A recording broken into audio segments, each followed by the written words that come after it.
اکثر لوگ اپنے دل میں کوئی خواہش پال لیتے ہیں اور اپنی من چاہی چیز کے لیے اللہ کے سامنے رو رو کر دعا کرتے ہیں، اپنی چاہت کو پوری کروانے کے لیے تڑپ کر دعا کرتے ہیں، اور دیری ہو جانے پر یہ سوچ کر مایوس ہو جاتے ہیں کہ اللہ نے مجھے اس حال پر تنہا چھوڑ دیا، حالانکہ اللہ پاک قرآن میں خود فرما رہے ہیں کہ مجھے تمہارے غم کا احساس ہے اور میں تمہارے سینے میں چھپی ہوئی بات سے بھی خوب واقف ہوں۔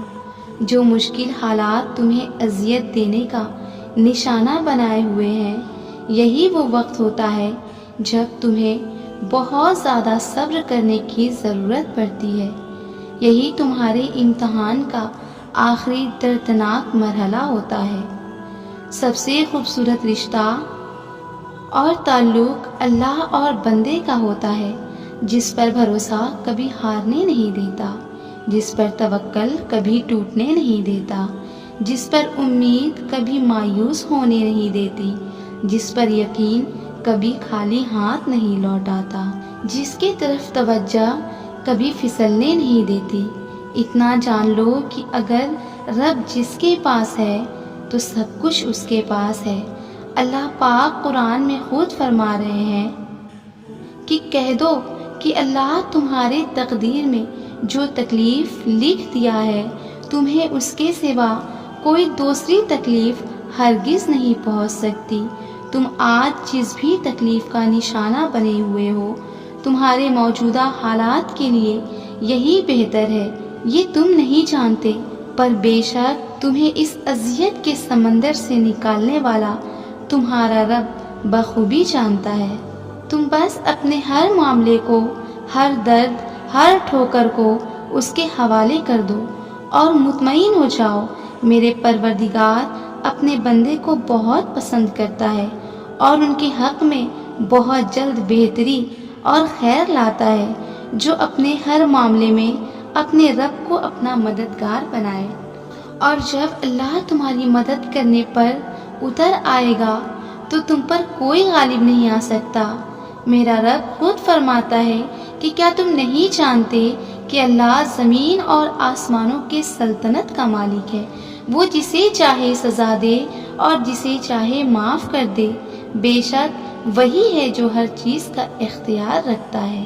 میرے پروردگار اچھے برے حالات میں ڈال کر اپنے بندوں کی خوب آزمائش کرتا ہے۔ اگر تم آزمائش میں کامیاب ہو گئے، صبر اور خاموشی سے سب کچھ سہ گئے، تو بے شک دنیا و آخرت کی ساری کامیابی تمہارے نام کر دی جائے گی۔ اگر تم یہ سوچ کر غمزدہ ہو رہے ہو کہ اللہ نے میری دعاؤں سمیت مجھے رد کر دیا اور میرے یہ نازک حالات کو نظر انداز کر رہا ہے، تو یہ سراسر غلط کے سوا کچھ بھی نہیں ہے، کیونکہ اللہ اپنے بندوں سے ایک لمحہ بھی غافل نہیں ہوتا، اور خاص کر ان بندوں سے جو تنہائی میں انہیں پکارتے ہوں اور پکارتے پکارتے رو پڑتے ہوں، جو اپنے درد کو اللہ سے بتاتے ہوئے آنسو پوچھتے ہیں۔ بے شک تمہارے صبر بھری دعائیں اور تمہارا صبر بھرا آنسو کا ایک ہی قطرہ اس رب کے رحمت کے سمندر میں ہنگامہ کر دیتی ہے، اور اس کی قدرت الہی تمہاری مدد کے لیے جوش میں آ جاتی ہے۔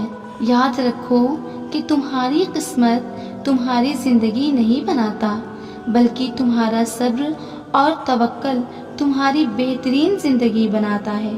اگر تمہارے گرد و پیش کالے بادل چھائے ہوئے ہیں اور تمہارے سروں پر منڈرا رہے ہیں، تو یہ بات یاد رکھ لو کہ صرف تمہارا توکل بھری دعائیں ہی انہیں رحمت کے بارش میں برسا سکتی ہیں۔ جان لو کہ دعائیں جب کن تک پہنچ جاتی ہیں تو تقدیر اور قسمت کو بھی جھکنا پڑتا ہے۔